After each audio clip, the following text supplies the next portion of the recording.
At 77, Billy Crystal has reached a point in life where reflection comes easily, and with it a deeper honesty about the people who shaped his journey.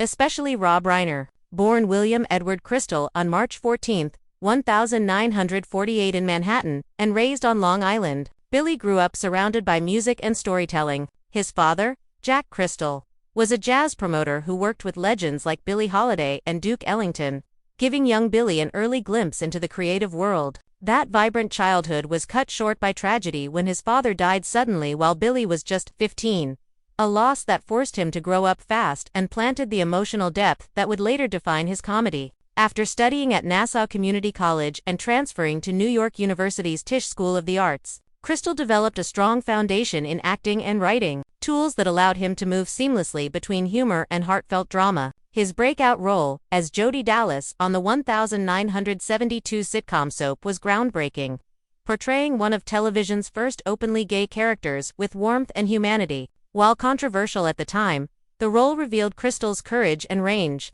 He soon became a standout on Saturday Night Live.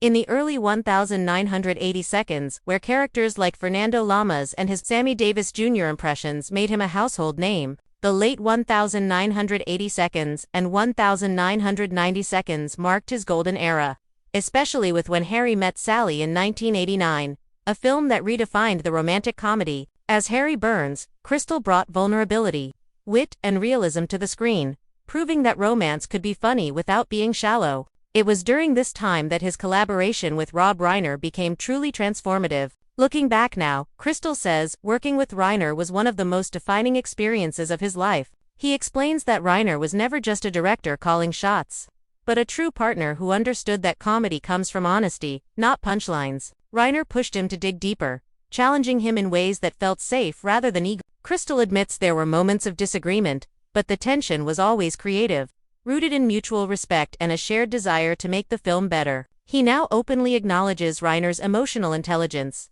describing him as someone who truly listened and knew when to speak and when to step back. That sensitivity, Crystal believes, is why their work still resonates decades later. Beyond film, Crystal continued to explore aging, regret, and redemption in movies like City Slickers in 1991, Saturday Night in 1992, Forget Paris in 1995, and Analyze This in 1999, while also winning over younger audiences as the voice of Mike Wazowski in Pixar's Monsters Incorporated franchise. His 9 turns as Oscars host cemented his legacy as one of the ceremony's greatest MCs, blending satire with genuine affection for Hollywood. Offstage, his life has been defined by stability, marrying his high school sweetheart, Janice Goldfinger, on June 4, 1970, and building a family grounded in loyalty and love even after losing their Pacific Palisades home in the devastating January 2025 fire that partnership endured. Now at 77,